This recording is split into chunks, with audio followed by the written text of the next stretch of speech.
We're going to get this started.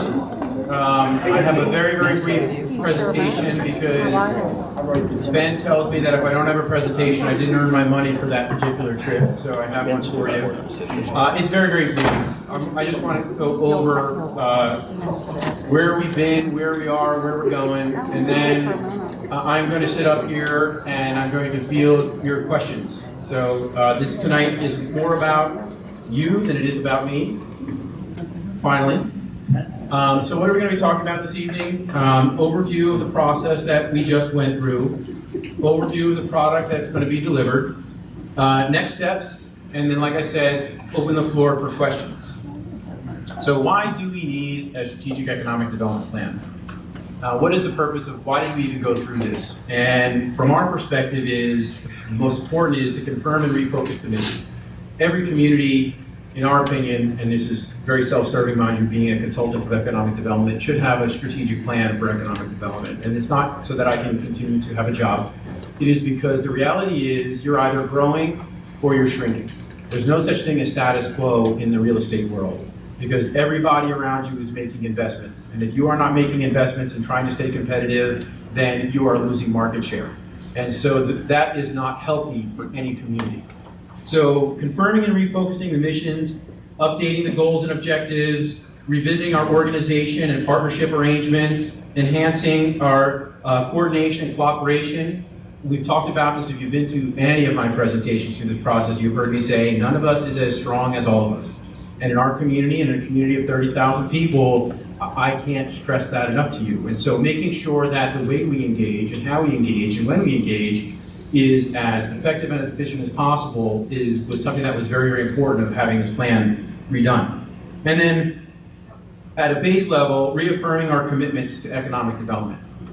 You've also been to one of these, you've heard me say, how serious as a community are we about economic development?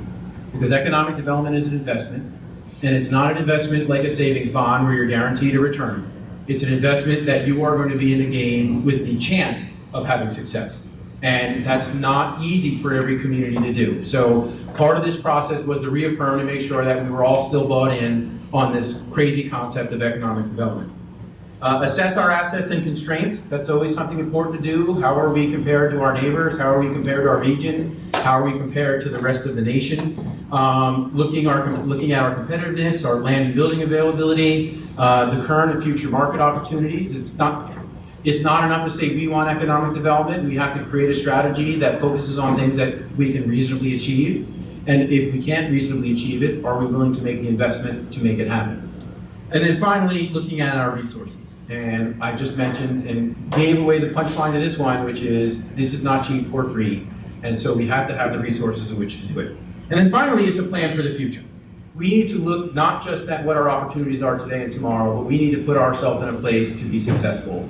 I know the community just went through a very long comprehensive planning process where you look at land use and you look at vision from that side of the coin. Well, economic development is really not that different. We need to look down the road and say, this is what we want to be. This is who we are. This is where we want to go. And then start putting all the pieces into place. Not everything that we're doing today is going to have a direct result tomorrow. There are things that we recommended through this strategy that are going to build upon the next thing and the next thing that will then put us in the place to achieve some of the things that we want. So how did we go about doing this? It was really a group effort. You can see here my lovely, beautiful graphic. Probably the most important piece here, I would say, is the working group. It was representatives from each of the 9 economic development partnership organizations, the public bodies, the nonprofits, the private sector. They were reviewing and providing input. It was oversight. And most importantly, at the back end of this is they were the decision-making body. I provided the recommendations. They are the ones that are saying yes or no. We like this concept. We don't like this concept. This is the approach that we think is reasonable. The elected officials, all of you who are here tonight, thank you again for coming, even though this was not compulsory like all of our other meetings. So I'm really excited to see some of you here this evening. But it was imperative, from my perspective, to make sure that the ultimate community decision-making leaders heard everything I had to say, just like the working group did, so that when we got to this point, there wasn't I don't understand, or this doesn't make any sense to me, and how did this happen? Everybody the public, the elected bodies, your working group, your EDP board have been brought along together. So hopefully I have gotten you to the place where when you look at and you hear, we're going to do this or we're going to do that, you understand why. Staff was an integral part of this. Obviously, day-to-day coordination, making sure we had venues here and microphones worked and the PowerPoint was ready to go, but also in terms of providing a lot of feedback and helping ground truth some of the things that we were coming up with. And then, of course, our role in this. And I've said this before and I'll say it again, we did not create the plan. We were the technical advisors to help weave it together. I lended you my expertise, I lended you my professional experience to the extent that I could to help this community define what its goals are, to help this community define an implementation strategy that you guys can then embrace and implement as we move forward.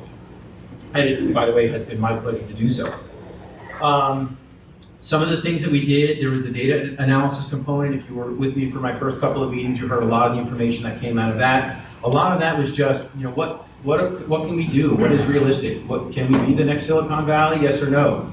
Is tourism a reality for here? Can we grow that? What are some of the opportunities there? So there was a lot of work done in that regard. The outreach piece, I had gotten questions earlier this week about communicating, and so Ben and I kind of put our heads together and looked back, and it was well over 200, and you said closer to 250 people that we spoke with through this process. And I wanted to be very, very clear that it was not just people who are part of or support the EDP. We were very, very cognizant to make sure we went and talked to people who were also critical, not just of the concept of economic development in general, but of the EDP as an organization itself. I make sure that when I do these analyses, I hear from everybody, because you want them to hear from both sides of the discussion to make sure that when you come up with a recommendation, you're addressing everybody's issues and concerns. And then finally, strategy development is working with the working group, the elected officials, is creating the action plan and then helping prioritize that, recognizing that the investment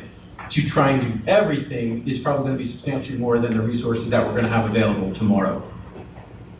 So what is in this mysterious and wonderful document that we will be delivering on June 16th for a 17th release? The introduction, acknowledgments and background information, the summary of findings. I took all that data analysis, and to not bore you, I put it into a very encapsulated form. The technical appendix at the end is all the wonderful things. If you're having trouble sleeping, I've been told it's a tremendous sleep aid. Grab the technical appendix and start reading. You won't make it through 12 pages and you'll be out like a light bulb. The strategic goals, we went through those every time we were together to make sure that we as a community were on board there. The next two sections are really the fun part for everybody. One is the priority actions, which is we provided details on those recommendations where we wanted to make sure not only you understood what we wanted, what the working group and RKG is recommending to do, but why, and some ideas as to how, and understanding the concepts behind those recommendations, because I recognize that you may not want to implement it the manner in which we specifically recommended, and stuff that you're not going to implement for a while, things may change. And so you may not be able, or it might not be reasonable to implement it the way we recommended. So on those priority actions, we made sure we provided details so you understood the concepts behind what we were recommending. So when you went to do it, you would get the sense of the meaning and the why, and so then you could adapt it to be your own. I will take this moment to say and be very, very clear, because I always, within 3 weeks of being finished, I'm going to get a phone call from somebody saying, the plan said, you said 12, and now they're talking about doing 10. Is that okay? And the response is yes. This is not meant to be a literal document. It is a working implementation strategy. You need to create your business plan around that and then tailor it to what the financial, economic, political, and social realities of this community. And while I may have provided, or myself and the working group have provided some idealistic recommendations, at the end of the day, you need to be able to put something out there that the community can support, your EDP board can support, your staff can support, and the market is going to want. And that's another big thing, is making sure that as you go through this, you're constantly checking to make sure that we're on point. The implementation matrix is a detailed Excel spreadsheet, 12 pages long, that is all the specific action recommendations, who should be working on them, when it should be done, an estimated cost to make that happen. It's really the menu, if you will, that hopefully the EDP board will take and create its strategic plan around. Then some cost estimates. How much will this set us back? We are very sensitive in this community about price. I think it was made very clear to me. And I'm okay with that. You should be. You should be diligent about how you use your resources. So we gave some estimates of some of the things that are in there, what that would take. And the next steps, where do we go from here? Because this is not the end of the process, this is the beginning of the process. This is the end of the first step. And so some ideas of what goes on there. So in 1 minute or less, some of the strategic opportunities from a target industry perspective. We had identified target industries. We talked about that in a previous meeting. Our recommendation is focusing on advanced manufacturing, logistics, healthcare services, and healthcare product development, and then tourism, recreation, and leisure. If you're going to spend money on trying to bring businesses to the community, we think this is where you're going to have the greatest potential of success in bringing those folks to your community. Existing market opportunities, probably the most important one here for me is that quality of life, telecommuting, non-location-based jobs.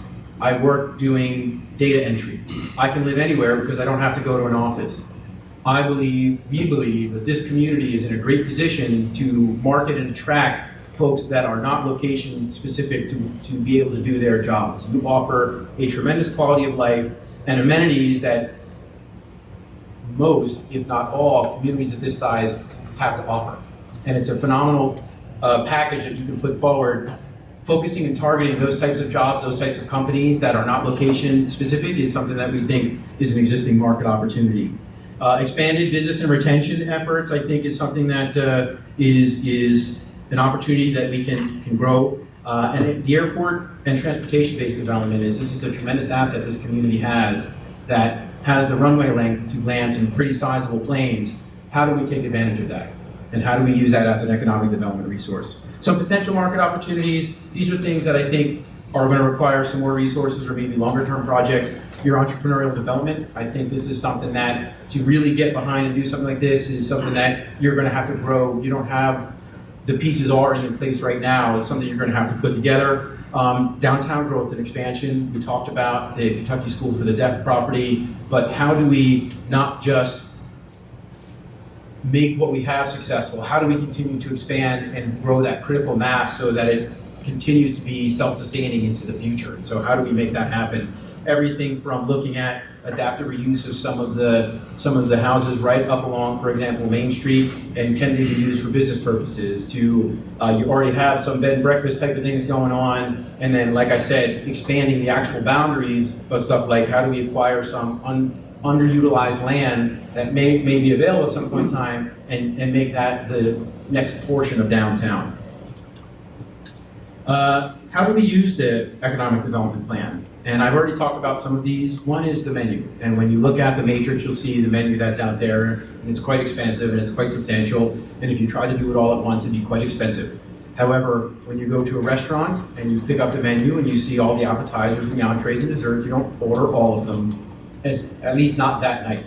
You may come back and do it again and again and again, but you're going to pick and choose. And so the first way you use this as a menu to just prioritize what you're going to take on given the resources that you have. It's a marketing tool. It's a dynamic and aggressive and in some ways idealistic plan. The goal of it was to inspire this community to reach beyond where you have been, where you may even think you can be. And so hopefully you use that as a marketing tool. It's a reference document. Like I mentioned, particularly the priority actions, not everything you're going to get to today. Some of the stuff's going to be 3, 5, maybe even 10 years down the line. And so hopefully you will go back to it and use it as a tool. So you say, well, I remember that crazy guy from Virginia once said to do this. Well, why? Why did we want to do that? Oh yeah, here it is. Well, let's figure out how this works for us now. And then finally, it's a scorecard. It's a way to compare the intent of the action with the results.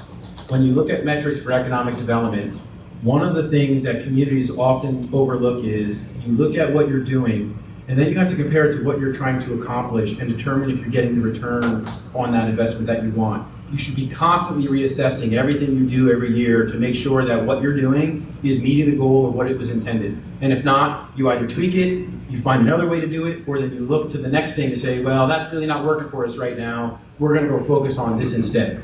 And so that's another way to use it. So are we done? Well, yes, we are. I'm done, at least at this point in time. This is my last visit to town, and keep your tissues at bay until the end, please. We can do a group picture if you'd like, but is this process is done. But this is just the planning phase. There's a whole lot more that needs to go on for you guys to realize what this plan's potential is for our community. You need to build your work plan, your 12-month business plan. I talked about this a number of times we've been together. The strategic plan is the menu. You then have to build your business plan over what specifically are we going to take on. We recommend one-year plans because it's kind of easy to flow with your fiscal budgets and your annual reports. And then you need to work it, and you need to constantly review it and then look back at it. We recommend to our clients, you should be redoing this process every 5 to 10 years.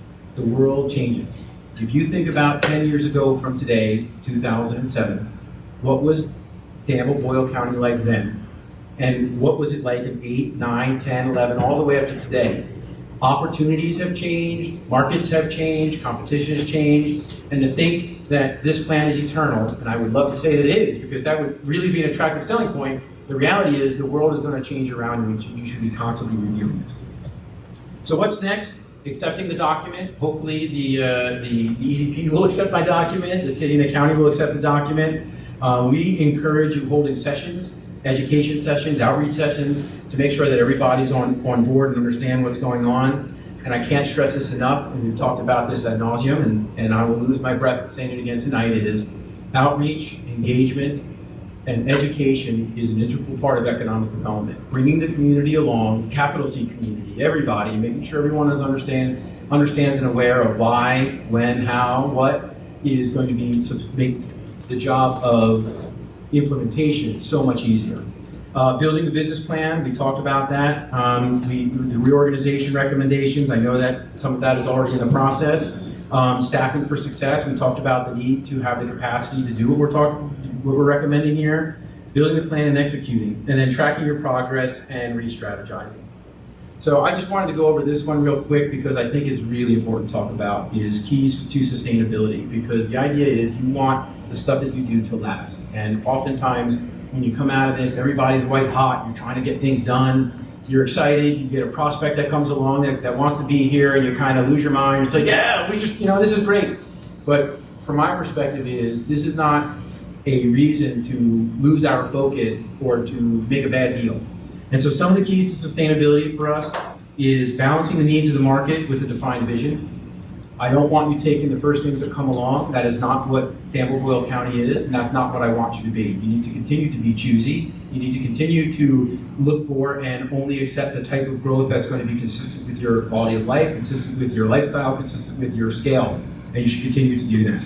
But you need to be strategic and not ad hoc. You need to make decisions, not one at a time, but look at the greater impact across the strategy that you're doing. Putting in a particular development, one parcel of land could ruin the ability to do all the other things you want to do all around it. And so that's just an example of how we need to make sure that as we make decisions, how does this impact our tourism? How does this impact our downtown? How does this impact all the businesses along the bypass? And making sure that the investments that we're making is something that can benefit everybody rather than creating unnecessary competition. Be proactive. Don't be afraid to fail.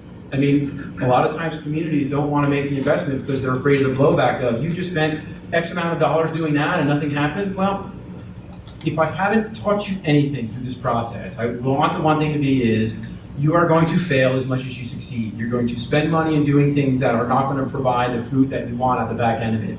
But that's the part of the process. You have to put resources, you have to put energy into this to find the things that are going to help you be successful. That's how you learn.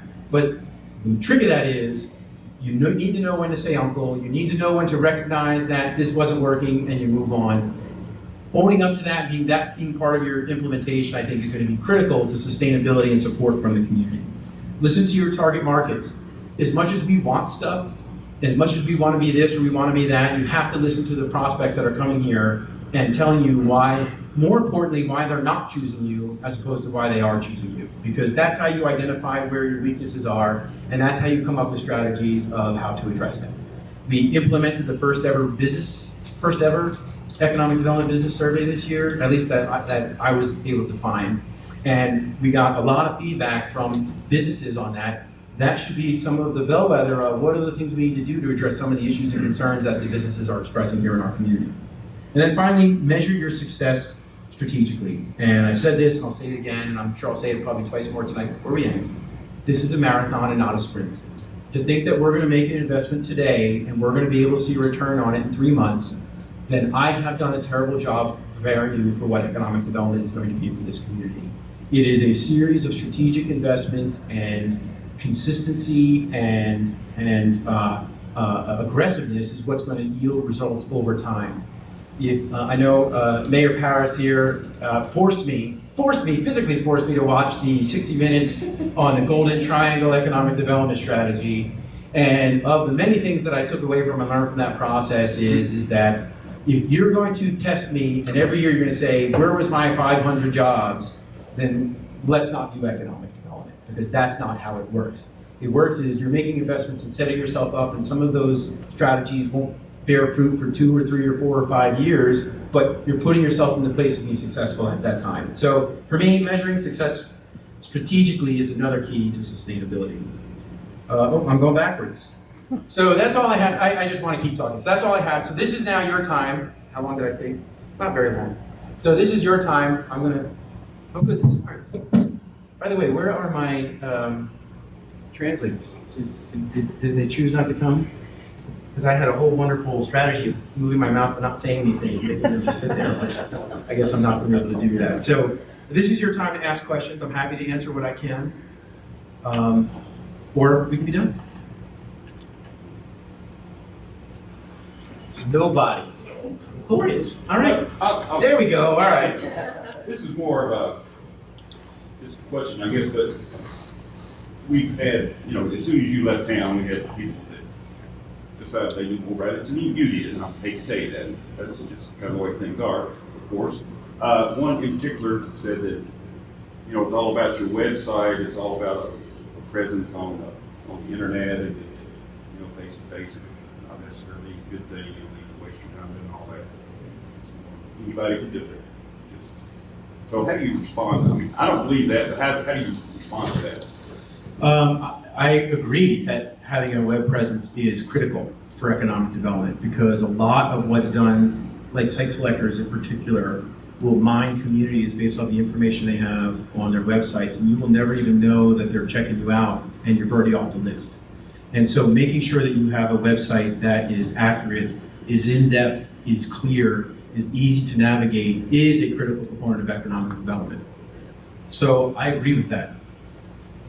Economic development is as much art as it is science, and I'm not going to sit here and lie to say there's only one way to do it. I advise my clients on, you're going to be a lot more successful casting your net wide than focusing it on one specific approach or one specific area. My other response to that would be and I want to say this correctly, because I think it's important to be accurate, is that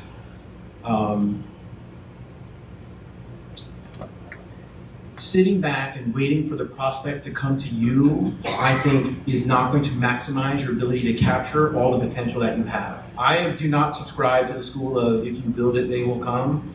I subscribe to the school of, if you build it, let the whole world know about it and create a buzz around it so that people come and check you out.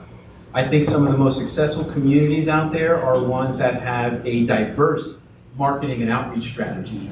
And that is the recommendation I make to this community. Now, you may say as a community, we don't want to spend that kind of money on economic development. Then you need to prioritize which ways you're going to go about doing economic development. I understand that, and that's something that you have, I can't tell you what you need to do if you're only going to do 1 or 2 things. You need to decide that for yourselves, but I can say that I believe you're going to have a greater chance for success and you're going to see a greater return overall in terms of awareness if you market proactively in multiple avenues. How in a community like ours, one of the things I've heard you say is it's our quality of life. To me, that means the many green spaces, the arts community we have, the parks, the recreation, the small retail establishments, the downtown, the Main Street, et cetera, schools, diverse schools. And to keep that character, that quality of life, and still do recruiting and expansion, whether it be industrial or agritourism or whatever it might be. I mean, I've read a lot of your reports, and to keep that balance, the community can still grow. It can be more people. I mean, there are many large communities that have terrific green spaces and pedestrian-friendly areas. Greenville, South Carolina, I spent a lot of time there, etc. But I think our challenge is to grow wisely and to hold on to and expand on our quality of life issues and still create jobs. Right. So how do we keep that all balanced and not become myopic and self-serving and still respectful of each other? I think that's our challenge, is to remain respectful of each other. Yes, and I like the way you said that, Mark, because it is about being respectful of each other. I'm not going to sit here and snow you guys over and say that sometimes you do need to make compromises in order to accommodate growth. However, there are ways you can do it that minimizes the impact to the community. For example, you already have areas of your community identified for industrial development. There is still vacant land in those areas. So to then go and snap up and try and build another several hundred or 100-acre industrial park somewhere else before you finished off the ones that you have, to me, that's one of those compromises of we're not restricting growth, we're trying to focus it. Now, there's always an exception to the rule, and I can't say it's ever absolute. You may have a prospect that says, I need to be here, and this is where I want to be. And that's where, as a community, we have to make the determination of, is what they're asking for worth the benefit that they're going to give us? And you have to be willing to walk away from the deal if the answer is no. That's why we set the goals. That was one of the first things we did, and we kept revisiting them, is how do we make the determination of what is a good deal versus a bad deal? And if they want to take this piece of land that we were not looking to develop until long out into the future, and they're only going to create 5 jobs, and they're going to pay $8 an hour, that doesn't meet our threshold. Are they going to create 500 jobs that pay 80 grand a year, and they're willing to guarantee they're going to employ 50% of Boyle County residents? Does that change your mind? If the answer is yes, as a community, then you go for it.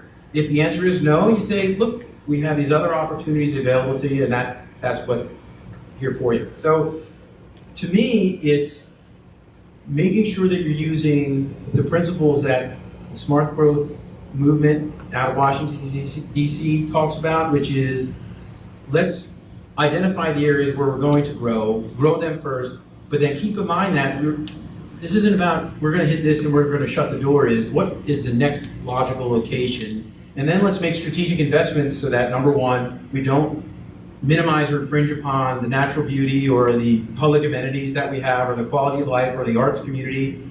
But number two is that we're also not building so that we're going to create noxious uses, or we're going to create conflicts of neighbors. I mean, the comp plan, the economic development strategy, the branding strategy, all of these things come together to say we need to be strategic about how we go about making these investments. When I talk about that is, when you're looking at it, you need to be thinking not today and tomorrow, but 5 and 10 and 20 years down the road, and then finding the balance.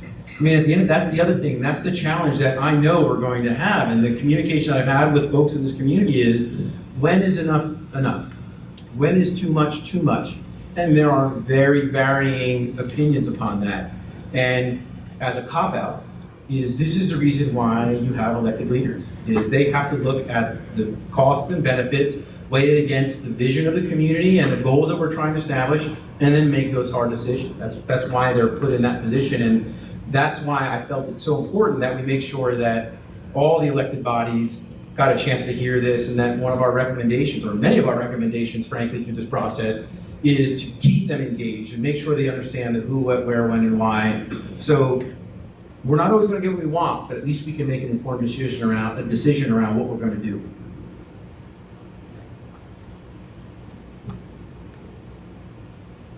There we go. So many years ago, when I first learned that we had an economic development partnership, I asked, what does that mean? And I learned we had 4 different groups working together, Chamber of Commerce, Men's Business Bureau, Industrial, and Heart of Danville. And I thought, well, that's interesting, and it sounds like the right thing to do to work together, but now you're advising that that shouldn't be. Can you explain that a little bit? Yes, I appreciate the question because I want to make sure we're very clear. I absolutely think they should be working together. I think that is going to be critical for these different organizations to come together when it makes sense and work with each other. When I look at your organizational structure, from our perspective, we're wound a little bit too tightly together. And I don't think we need to be as co-joined as we are. And in fact, I think if we create a little space and allow each organization to focus on its mission, that we agree and define what everybody's mission is, that removes overlap, that removes duplicativeness, then each organization not only is going to flourish, but we're actually going to make those coordination efforts even better. Because we're going to start moving away from some of those, this is my turf, your turf, that's my nickel, that's your nickel, and we're going to get to it and saying, well, this is the thing that they bring an expertise to the table, I better call them up and get them over here. And so our recommendation isn't to stop the partnering, it's to let's create the relationships more healthily so that the partnering becomes easier and frankly more fruitful. And so I appreciate that question because it's not saying let's not work together, it's saying let's work together smarter. Let's create the relationship, the connection to each other in a way that allows us to do what we're supposed to do, to minimize the amount of overlap, and to be able to focus so that we can be better at what we're trying to accomplish.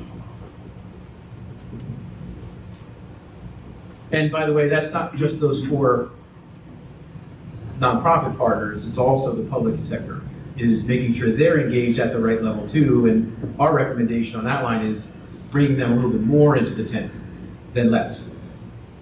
And I think, I just wanted to make sure that we're clear about that.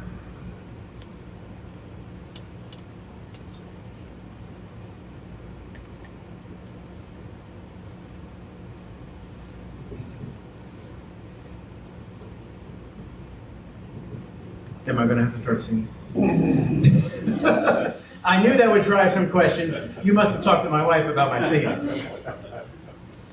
Well, throughout your report, you have talked several different times about the importance of stepping up the investment in economic development. And the question is, are we serious as a community in doing so? And you talk about the who, what, where, how, but you really don't speak as to how much additional investment is going to be required, although you make the point that some of our neighborhood communities are putting up additional monies for spec buildings, for land acquisition, that type of thing. In your mind, is that critical to our success in terms of economic development generally, or is it going to be dependent upon our sector that we pursue, such as economic?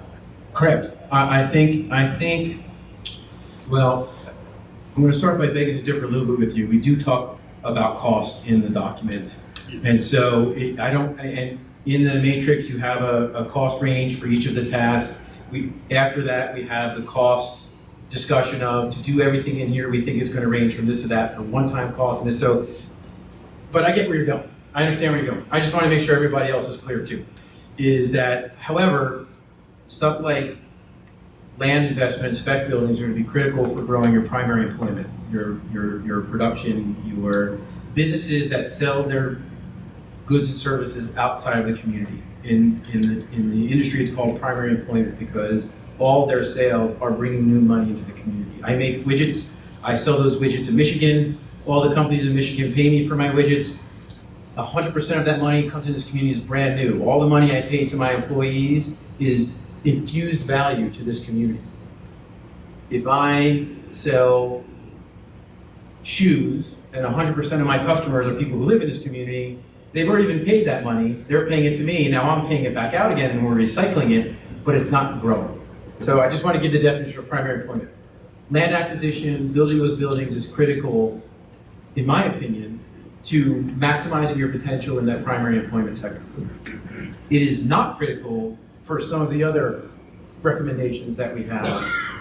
Your retention expansion recommendations doesn't need new buildings and new land, it needs outreach and strategy and in some cases handholding. is providing access to a mentor to how to build a better business plan. Other recommendations like quality of life, they don't need a 100,000 square foot building. They need really cool upper story space in downtown that I can live and work in, and then walk to my favorite restaurant and be able to enjoy all the amenities and watch brass band from my window, to use a zeitgeist. And so that's not a new building, but that's a different kind of investment, because while we didn't do the direct analysis, I'm fairly confident that when I look at the cost of rehabilitation of some of those upper level spaces, we're not going to be able to recoup that cost on the back end in terms of rent. And so then the investment there isn't buying a new building or buying a piece of land, is I'm investing in a property to make it usable to enable that economic development growth. So it is not critical across the board. And this is the reason why when you look at the strategic plan, my recommendation to you is let's prioritize what we're going to do, and then look at the recommendations that go with that specific implementation action, and then let's match our resources together with what we can accomplish. Because if you try to eat the whole menu, we don't have the money or the people to accomplish all of that right now. It would be phenomenal if everybody reached in their pockets and gave, and we were able to make that happen, but I live here on Earth. And so I understand how that works. And so that's why when I say let's be strategic and not ad hoc, let's prioritize, let's scale our expectations to what we're putting into the game, it's to recognize the fact that we may not be able to do everything we want to do, at least today. We may have to build to that over time. John. I have talked a little bit about, and you have talked a little bit about community input, as well as the whole community feeling a part of the economic development effort. And a lot of the folks that are here today really are great about doing that. That's why they're here tonight. They've been here for the previous times, but there's a lot of folks here that are not.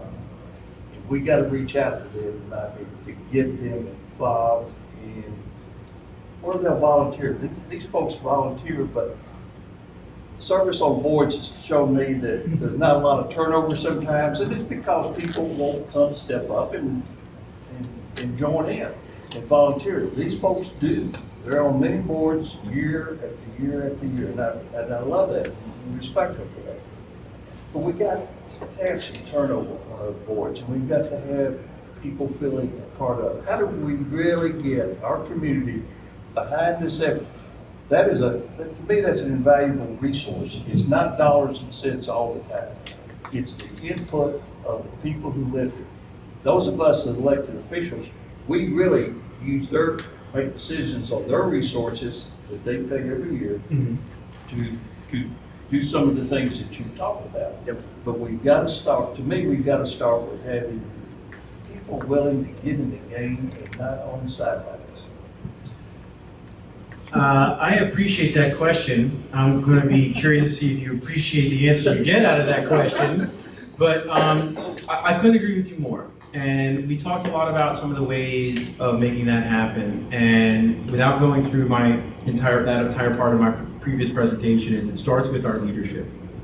Is one of the reasons why we think it important that the city and the county, and hopefully Perryville and Junction City as well, Danville and Will County, accept this document and recognize it is showing the validity that the people that have been entrusted in leading this community think that this is a good plan.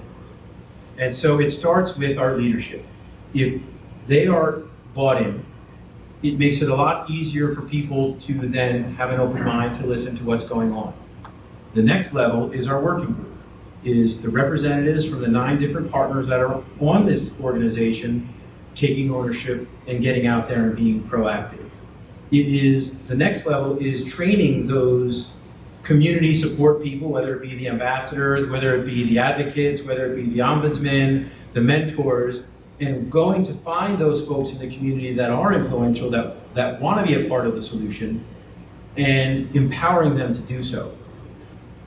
The final piece, which is no less important, is the dissemination of information and outreach, is providing not only the information about what we're doing, why we're doing it, how we're doing it, but also providing access so people feel like they can get engaged.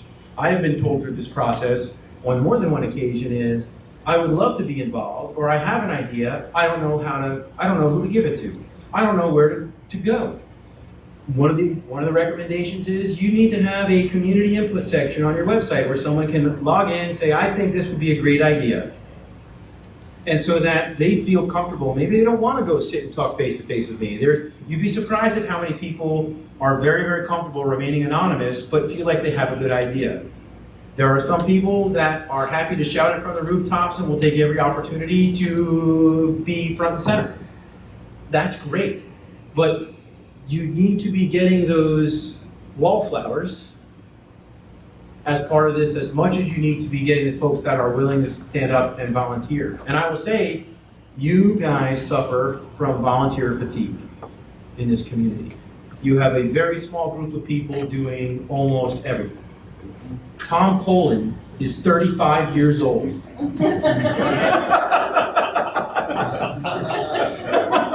Sorry, Tom. You've been telling the truth up until now. The reality is that you have very few people doing way too much. And I would argue part of that challenge is people need to feel welcome to join in. And there needs to be a concerted effort. And I'm going to be the ugly consultant here. I'm not here sitting talking for the Lions Club because that's not my client.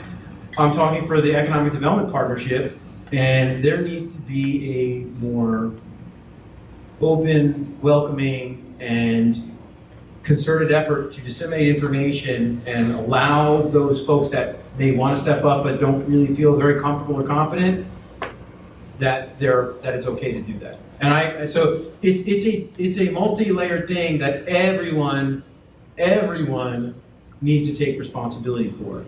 And I can't stress enough that it's a domino effect. If you don't have the elected officials, you don't have the movers and the shakers, it's going to be very, very hard to motivate John and Jane Q. Public. There's a group called SCORE. Is that, I don't think we have it here, right? We have some, yes. We do have it here, We okay. do. It is a phenomenal asset for the mentor. SCORE is a program that matches. SCORE is a program that matches folks who are willing to mentor entrepreneurs who want to get into business. It is a great tool to build your entrepreneurial development program around. There are other resources out there. The Small Business Association, for example, has the Mentor Protege program. That's another tool or resource that's out there. But using SCORE, one of the beauty of the fact that we're all getting older here, and there are way too many baby boomers out there for my particular liking, and all the Social Security they're going to be sucking out of my paycheck over the next few years, is the baby boomer generation has proven that it doesn't like to just retire. It likes to semi-retire. And from an economic development perspective, that's phenomenal, because let's take that spare time you want to give towards staying in the game to teach the next generation of how to be successful at the game. And the fact that we have a quality of life that is attracting people in that 55 and older crowd, and the fact that we have a large group of volunteers and people willing to participate that are here tonight, let's put them to work. But you have to have the program in place, you have to go out to them and show them this is how you get involved, and you have to find the folks that want to do that. And I think that is a perfect example of how do we grow an opportunity by engaging the knowledge base we have in this community. We'll start you, JH, and then we'll move to you, Mr. Mayor. You know, I'm 39 like Tom Poland. Tom's 35, by the way. I don't want you aging him any more than he already is. Right. As an elected official, though, I've heard lots of people about this new proposal. The two that I heard the most about, I'd like to have you to give us some rationale for the benefits of these two things. The first one is the reorganization, the structure of EDP, and the second one is about the call for additional personnel. Okay. Those are the two things. We already talked a little bit about the reorganization. In some ways, the partnership is wound a little bit too tight. And so one of the reasons for the reorganization is to right-size the way we're all connected to each other. Like I said, to bring the public sector to be more involved, because we have heard through this process that there's concern that there's not enough public representation in the EDP. The next one is to make sure that the relationships amongst the nonprofit partners, the 4 that we've been talking about, is in a manner that they can do their job, come together when they need to, and be much more comfortable in their relationships. So to me, those are the 2 primary reasons for the reorganization, is to let's get everybody on board on the same page and pulling together in the same direction to respect that. There's also a perception in the community about there's too much heavy-handedness in favor of the industrial foundation. One of the key components of this reorganization is all economic development activities will be overseen by the EDP board. And the industrial foundation has embraced this in saying, yes, we recognize that there's a value to this. We recognize that we need to be moving towards a more collaborative approach. And so they've embraced it. So that's another component, is to try and dispel some of the perceptions in the community that this is being controlled by a single entity organization. Is we're going to be moving towards making sure that everybody has the right say. So that to me is the primary reasons for the reorganization. Your second question is... Before you move... Yes, sir. Just in case there's someone else present who doesn't know the numbers, could you spell out the numbers, the membership of the new board that's been suggested? Now, I want to be very, very clear here so that this is not misconstrued. My recommendations, RKG Associates recommendations, were 20 total board members of the organization. 6 of them appointed by the Industrial Foundation, 3 of them by the city, 3 of them by the county, 1 by Perryville, 1 by Junction City, 3 by the Platinum and Gold sponsors.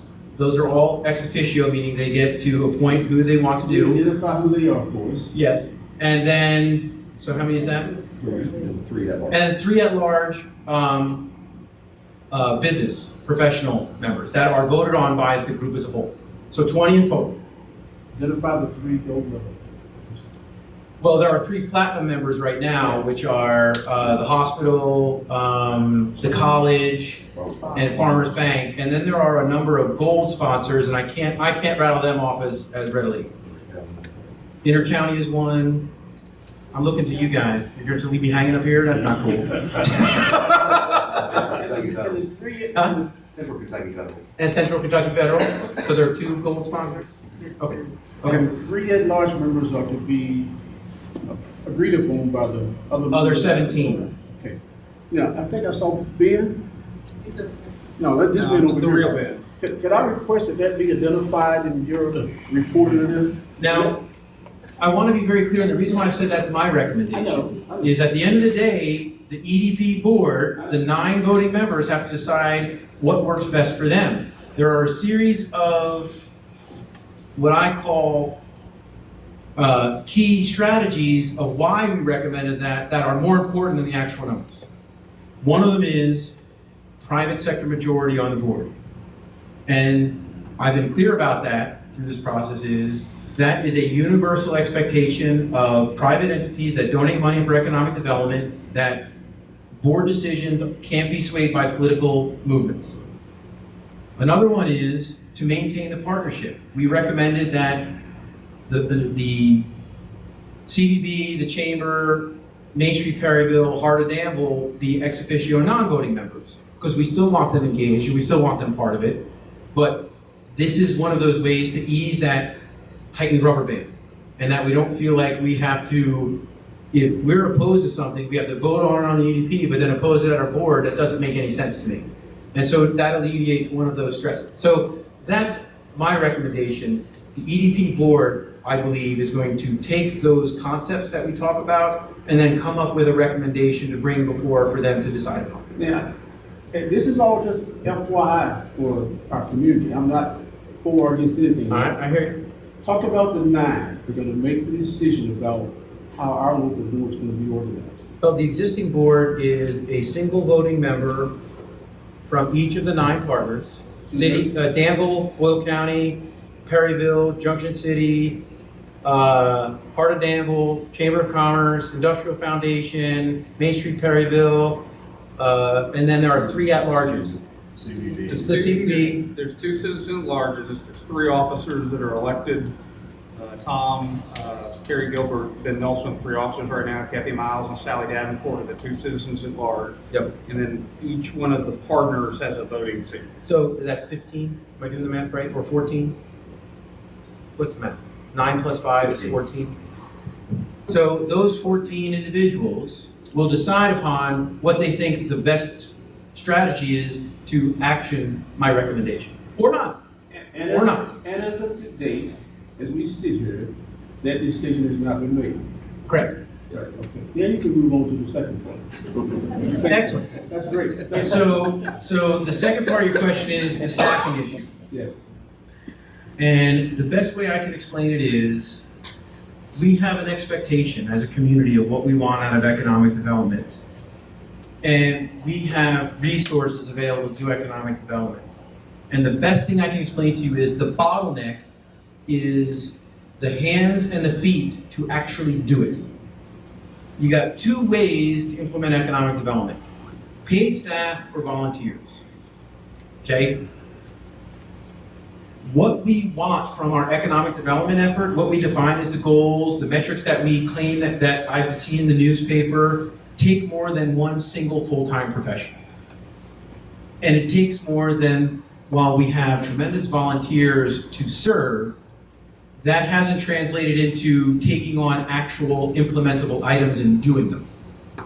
As a former board member of an economic development organization for 10 years, I too am 35 like Tom, by the way, who has been in a volunteer position for way too long of his life. And the president of that board for 3 years, I can tell you, I would much rather paid staff than volunteers doing my implementation. It is more consistent, there's more accountability. The expertise that is brought to the table is substantially better. I still want you to activate citizens in the advocacy role and the ambassador role, but that is a support service to your paid professionals. I am strongly encouraging this community to move forward the idea of hiring that second senior level person, because you just don't have enough bodies in place to do everything that you want. If you don't bring on additional paid professional staff, a lot of the recommendations in terms of new things to do or additional things to do can't be done. Because there's only so many hours in a day, and you can work your one-person staff to death, but anyone here knows what the law of diminishing returns are, you will know the more you force that person to do in a given day, the less quality work you're going to get out of the back end of it. And so I don't ascribe to that policy. And so that you can leave this community tonight or tomorrow on a positive note, that recommendation is coming from your consulting firm, not from you as an individual. It's from, well, we are one and the same. I am an owner of the company. And so it is coming from me as the vice president and principal and 1/3 owner of RKG Associates. So, yes, You fell for it.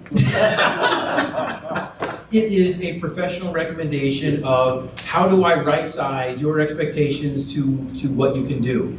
I will say, if you as a community decide we are not going to fund economic development and we are not going to hire the next professional, my advice to my client is that you better scale back expectation of what you're going to deliver. Because that's your alternative. Is either we want this and we're going to fund it and staff it, or we're not, and then we're only going to get this.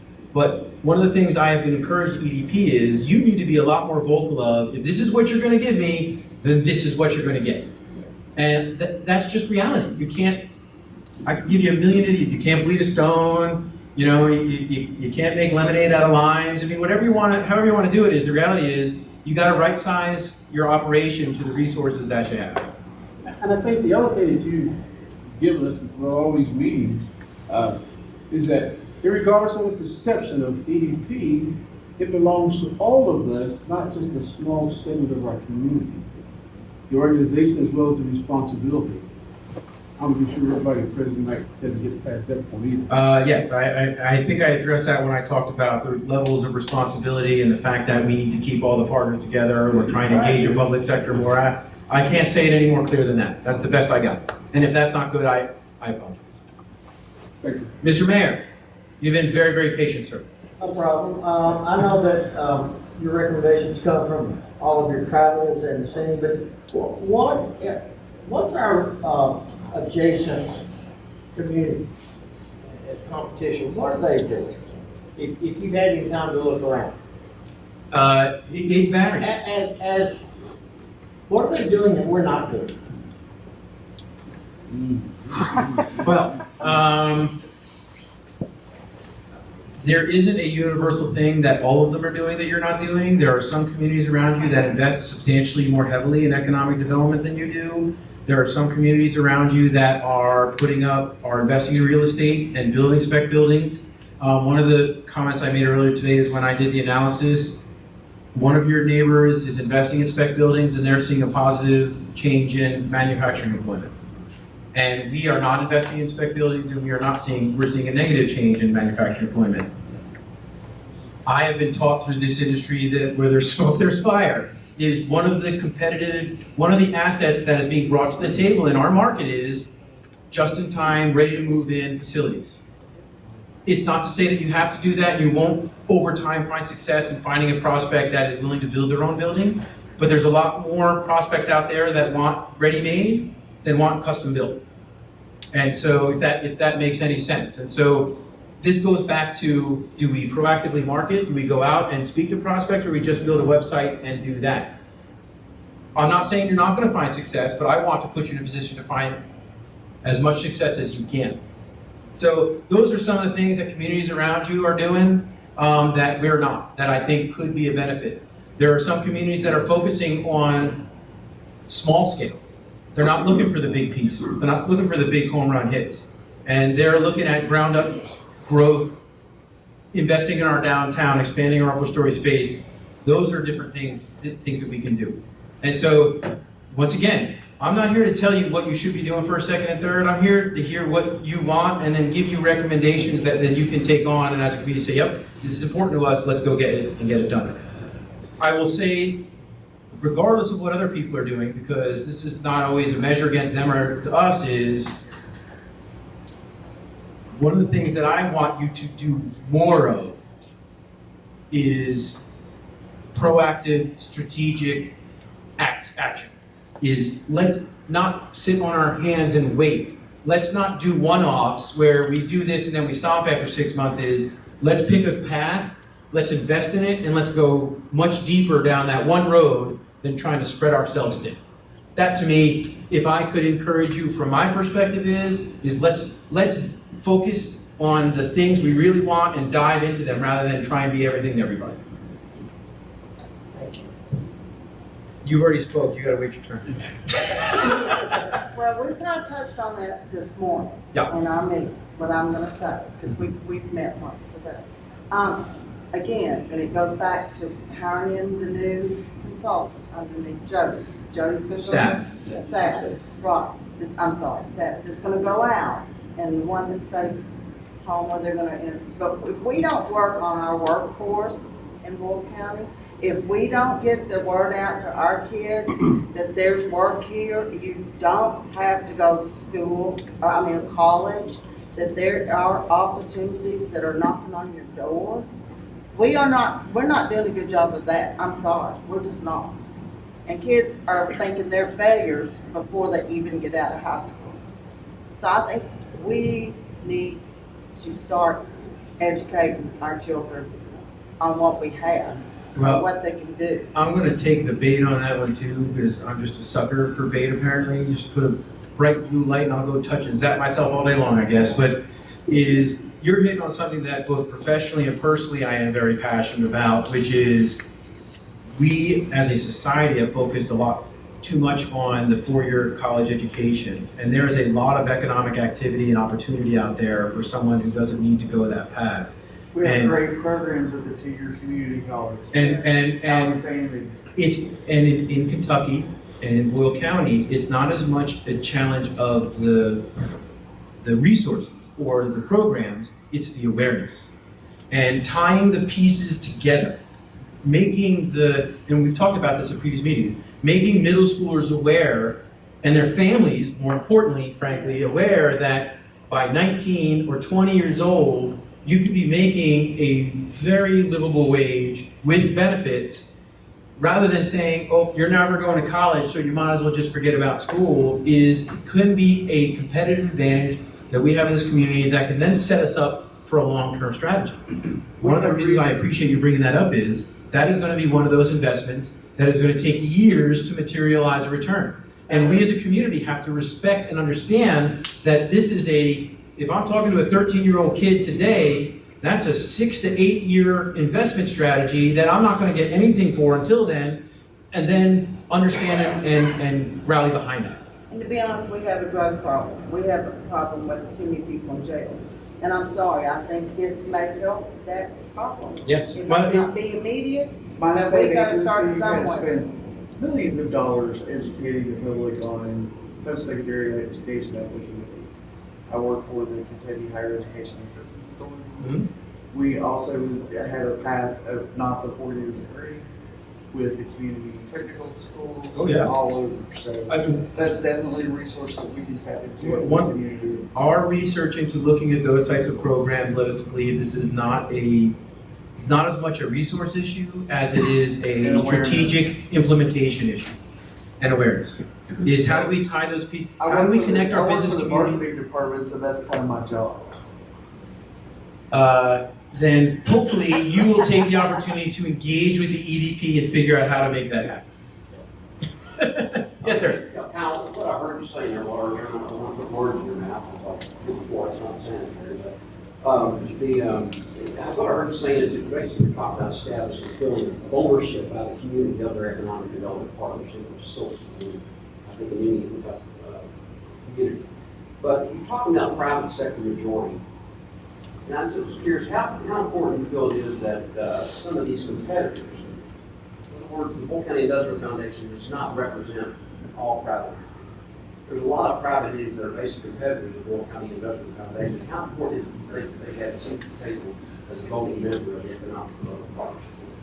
Well, I think it's important that we have a broad representation on the Economic Development Partnership. I think that the Economic Development Partnership needs to do a better job of increasing awareness of how it does work with the other private organizations that are engaged in real estate investment and real estate development.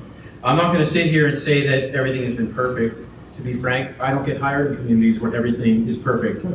There are a lot of recommendations that we have come up with that will help address some of those concerns, will help fix some of those concerns, but then help address some of those concerns where there is a perception that the EDP only works with certain individuals and not others. There are some very simple fixes that will help dispel that will then address those needs. One of them, for example, is creating a master property availability database that is publicly accessible on the EDP website.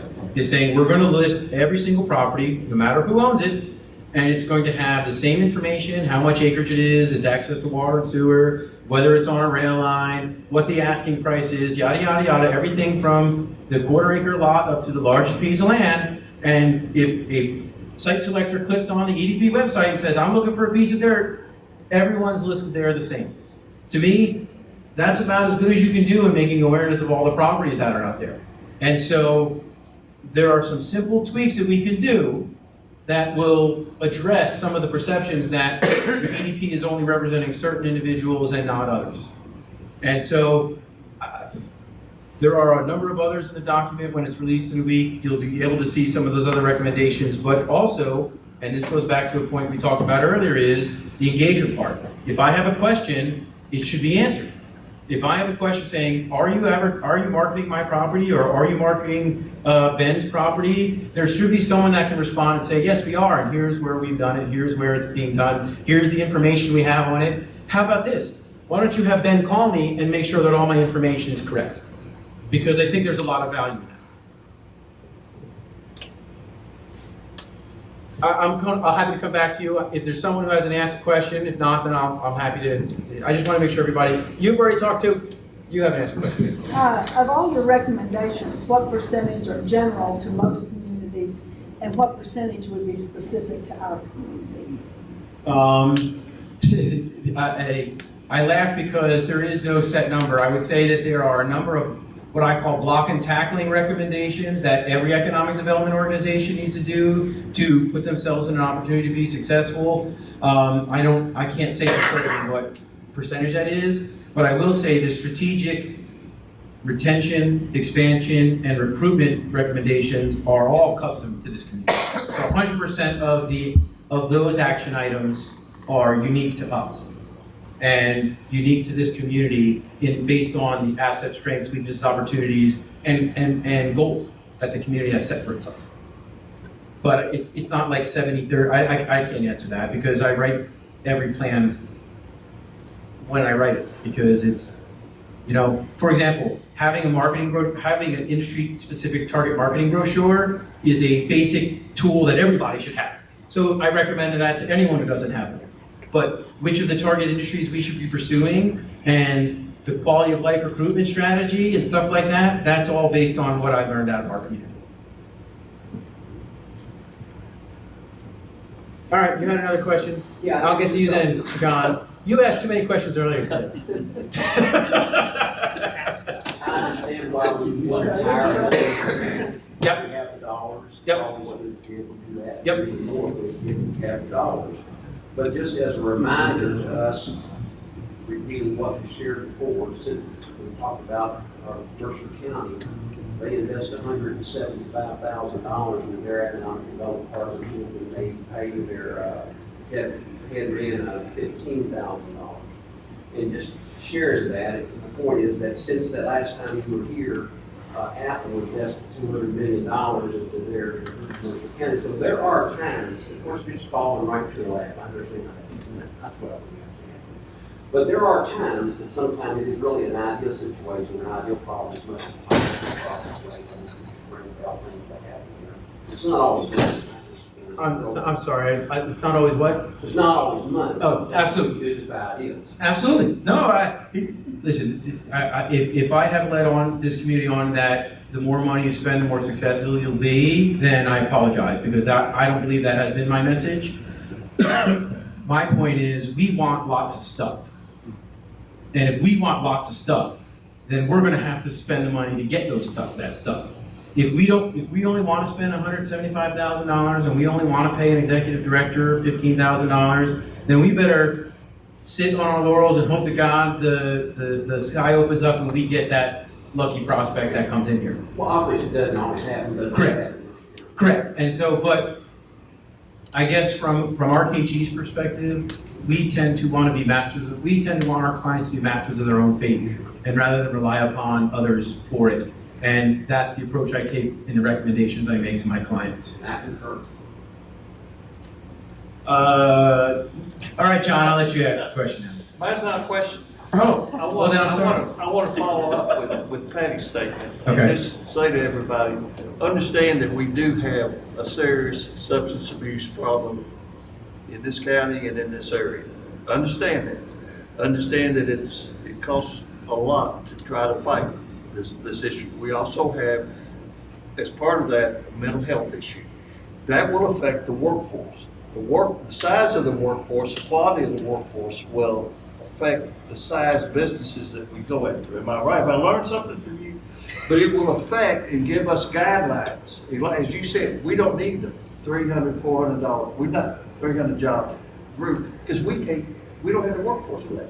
But we got to keep that in mind, that workforce is maybe even more important than who we bring in. You got to have the workforce first, and they got to show up for work and pass the drug test. So, I agree with you in the standpoint that I think you're going to find the greatest success at smaller firms because of the scale of our community. I do agree with that. I think trying to bring 1,000-person job or 1,000-job company in this community is going to be a tough sell, because our field of competition becomes much greater in areas like Lexington and Louisville and Cincinnati and Memphis and Nashville all come into play. And I'm not saying we can't be successful in that arena, but as your advisor, I'm not sure I put my dollar on 00 on the roulette wheel. I'd rather you put your dollar on black, because you're going to have a lot more chance of getting something out of the back end of that. It may not be the 35 to 1 you're going to get off that 00, but I think if you bet 35 times, you're gonna get a lot more out of that bet on black or red than you're gonna get on that bet on 0-0. If you're not a gambler or gambling offends you, I apologize. But I hope you understand where I'm going with that analogy. But I agree with you there that we should be focusing our efforts, but it shouldn't be, we're not gonna take the 500 person, 1,000 person company that wants to come here if that opportunity presents itself. We're just gonna have to be more reliant upon our neighbors to help provide us with the labor capital to be able to get that done.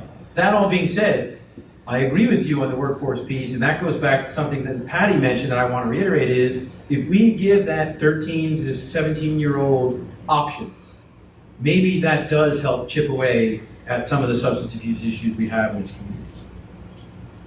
Is if I feel like there's a light at the end of the tunnel, if there's a goal that I'm working towards, I may be less inclined to go down that road. I'm not going to say it's going to be a panacea of we're going to wipe out that problem with a wonderful workforce training program, but it may help, and it could be part of that strategy. Yes, sir. I'll get your next. I was just thinking about some of the early objectives, and one was, sort of creating a little bit of a scorecard process, and so I want to talk about that a little bit, because we're talking about having a focus on certain industry and putting more energy into more resources, and so help me understand a little bit, how we connect that scorecard and really tie it to where we get that right feedback that we're on the right path. Sure. Well, one of the biggest challenges that communities face is when they try and determine what the metrics for economic development are. Because too often we fall back on, we want to see job creation, we want to see capital investment, we want to see our tax base go up. And those are important goals. And those absolutely should be monitored and checked to be part of the strategy, and you should be looking at those. But that is a third rail, because there is nothing this community is going to do to overcome the economic recession we experienced in the mid-2000s. And if you're going to say, I want 200 jobs a year, and a recession hits, what then? So then we should close up shop and we go home because we end up losing?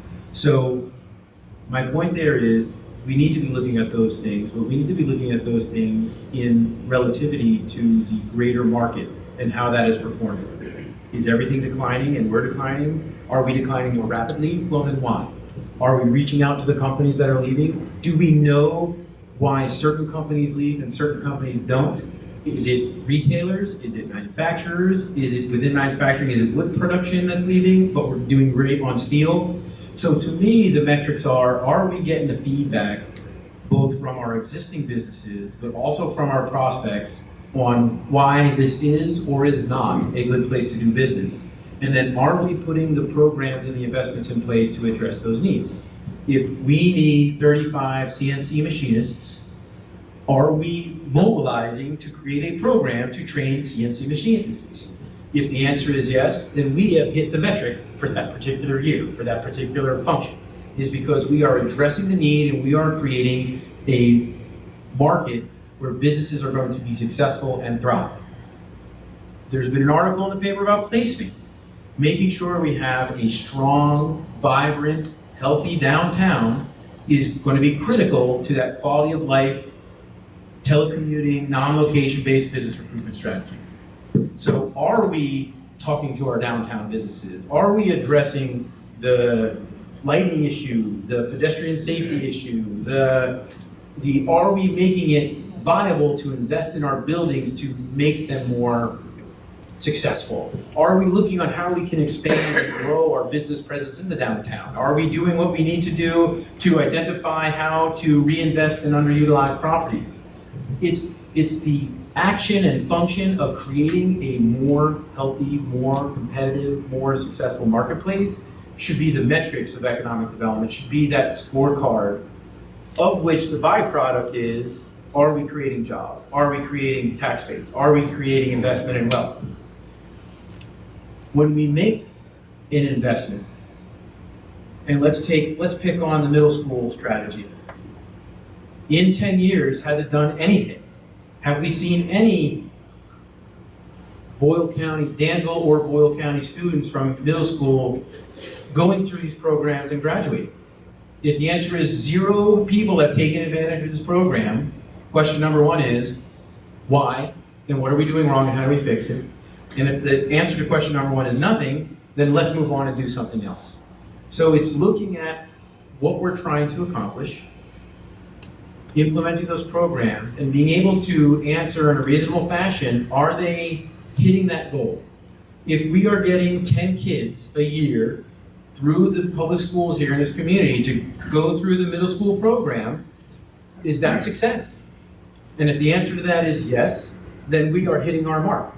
Now, we need to be realistic about what is our capacity to be able to implement some of those things. I want 500 jobs a year. That's wonderful. You don't have 500 people to put in 500 jobs a year, and you're not going to build housing fast enough to accommodate 500 jobs a year. So I use that as an example of saying we need to scale our expectations to not only what we can accomplish, but we'll also make the community comfortable. And that goes back to the comment that you made, Mark, which is how are we going to do this in a manner that respects not just the quality of life from an economic development perspective, but for a quality of life of the leisure traveler, the resident, the business owner that's already here.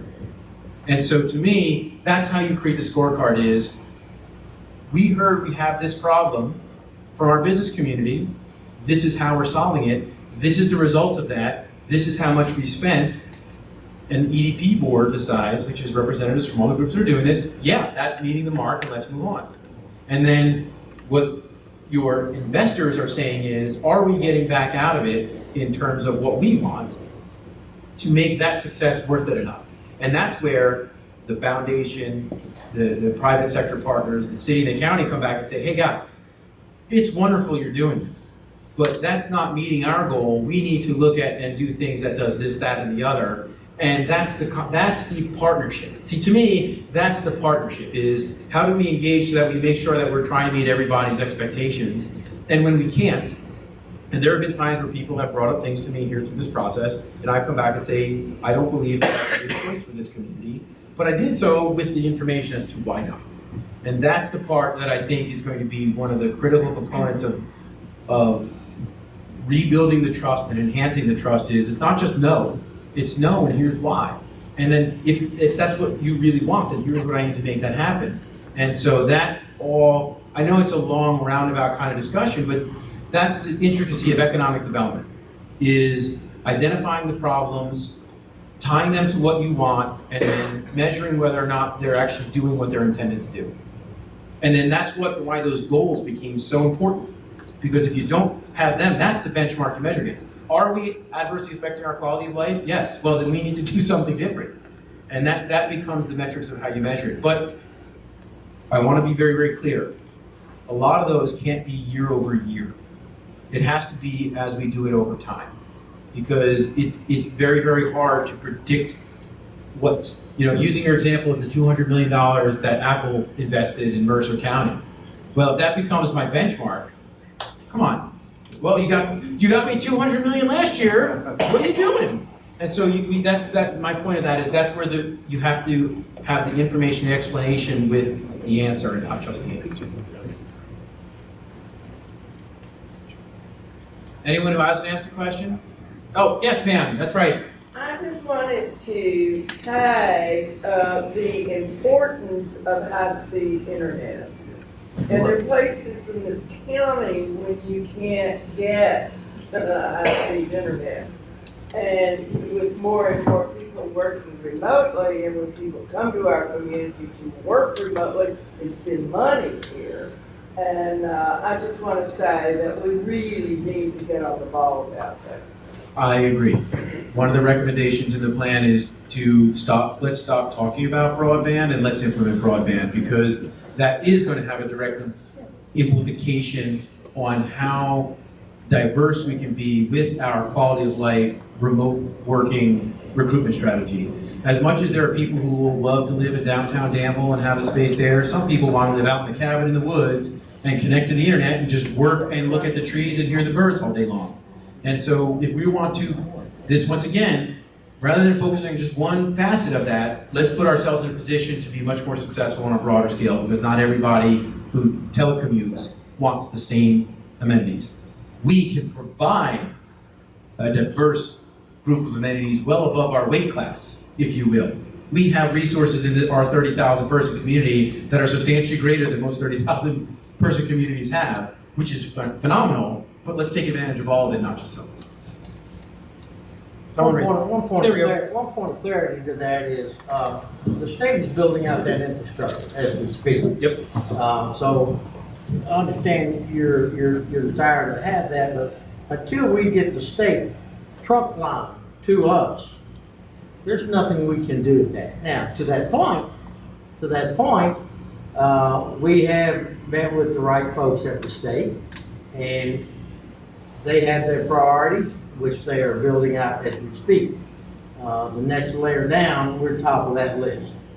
So that's forthcoming. Well, let me just say to that, Mr. Mayor. Yes, ma'am. They want landowners to give them easement, and they give nothing. Nothing. Above my pay grade. Well, but Well- see, this exchange, this is the type of communication that needs to be going on, so someone who is concerned about broadband knows the score, and so that it's not a constant level of frustration, is they understand this is where we are, this is where we're trying to go, this is what we're trying to do, so that information is out there. If broadband remains an issue of the EDP, having that information readily available, and I will say, and I said this earlier today to the fiscal court, it is as much responsibility, as much as I am encouraging and pleading with the EDP to be more proactive in disseminating information, it is much the responsibility of the individual who wants that information to seek it. And so I think it's an unfair thing that happens in this community, I'm speaking very candidly now, that people expect the EDP to spoon feed everything to them and they get angry when they don't. If you are interested, if you are one of those people that want to know or want to be part of it, well then you need to then go do it yourself. I'm not saying you don't. And I'm not I'll be saying you glad don't. to give you a rundown on what all I've done, and I think I've got I it was solved, so but proud I've of you. been working on it for a month. I know, I'm not saying you specifically, I'm saying you as a community, if you want the information, you got to come find it. We need to have it available for you, but you also need to come find it. I get very frustrated when people say, well, I didn't know about that, and then I go to find that information is already available on the website, or that information is in print format in the office, or that they've never once even made the effort to go over to the square to talk to somebody. Well, what would you like me to do? I know we're Americans and we expect everything and have to do nothing for it, but I'm sorry, that excuse does not fly for me. But to Chris's point, broadband and workforce development has been under the leadership of the chamber. And under this plan, we believe those are key larger economic development drivers that as part of this plan, we want to take on and try to move forward. But broadband is widely perceived by many as a barrier to business development here in Morgan. And expand. I want to add that to that, Ben. It's part of the reason why I'm recommending it go from the chamber to the EDP is so we can expand those efforts and where we are trying to put the bandwidth, pardon my pun, in terms of labor capacity to be able to do those things. And we're not being critical, but the chamber's done a great job. Oh, absolutely, absolutely. But when you listen to the community and you hear what our concerns, hopes, and fears are, broadband and workforce development bubbles up very quickly. Yes. Doesn't the broadband, to be honest, when we go to Louisville for our trainings, we hear about this broadband over and over and over. We're making noise, Well, And it falls on deaf ears to some extent. I'm sorry, y'all. I wish it didn't. I mean, they keep saying, yes, it's coming, it's coming. Well, and that's part of the education process, explaining to people how this works, and so they know. And then you say, you know what, you want this done? Start writing letters to your state assembly Numbers person. speak. And now you have activated your citizens to help in economic development by saying, look, if this is important, let's start a letter writing campaign and start, because politicians, like it or not, will respond to the squeaky wheel. And so I'd love to hear about your experience. I'll be glad. Just not right here, right now. Not tonight. We want to go home tonight. I think we proved that with the pipeline, did we not, Forrest? We had a lot of noise and have gotten a lot of attention. What what John's talking about. There's a proposal to put a hazardous liquid pipeline through our community through an old natural gas pipeline, and the corporate entity behind that is the most heavily capitalized corporate entity in the pipeline world, and they came to meet with our community because largely the people in this room and a lot of other good people just wouldn't accept that and work creatively and cooperatively and respectfully to get them to the table, and they are listening to us. So that's a good deal. Well, I'm going to extrapolate upon something you just said that I also think is a key for this community is creatively, cooperatively, and respectfully. And unfortunately, and this goes both ways, I'm not pointing to one side or the other, it's not always in that matter. And that is one thing I think will help us as a community substantially, is it is okay to disagree. I know Judge McKinney earlier said there are some things in the plan I like and some things in the plans I don't like. It's okay. We can disagree. Like I said, economic development is as much art as it is science. I recognize this is not only one way to do things. I try to be ridiculously clear that I know that you are not going to, and I would be surprised if you implemented my plan exactly the way that it's written. You need to take it, own it, and make it your own. But there are ways in which you can do that to be constructive, and there are ways in which you do that which are destructive. And part of some of the challenges we face as a community is we have done it from time to time destructively and not constructively. And that has created unnecessary inefficiencies in our implementation. And so, while I don't think behavior modification is one of the recommendations you want in this plan, I am going to take this moment to give that PSA to you, because I think it is important that you recognize, as my wife tells me almost daily, it's not what you say, Kyle, it's how you say it. And I don't like your tone of voice. So I bring that up to say that is just as true.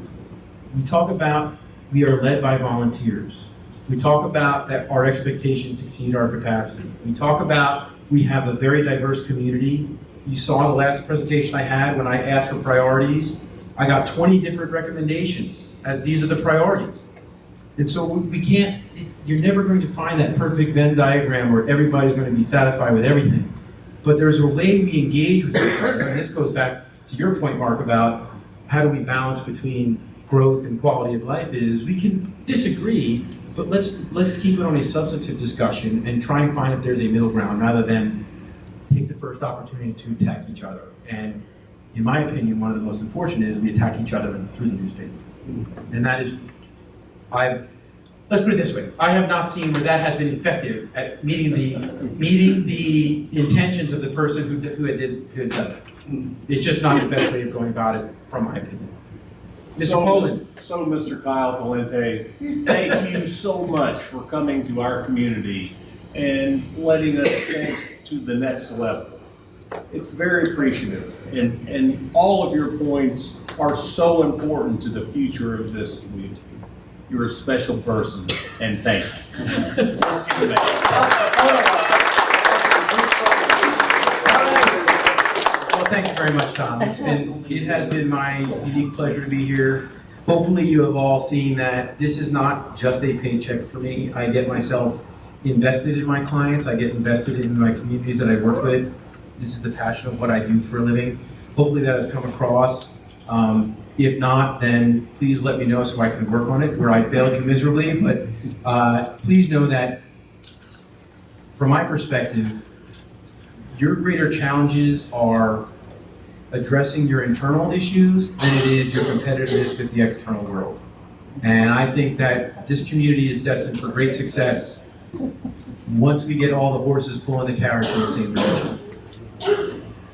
It's 7 o'clock. I want to thank you all for your time. I'm happy to sit around here and chat with you, but I'm going to officially close the meeting. It has been my unique honor and pleasure to work with all of you. Hopefully someday I'll be able to come back in a different capacity for you, but for now, thank you all. Good luck.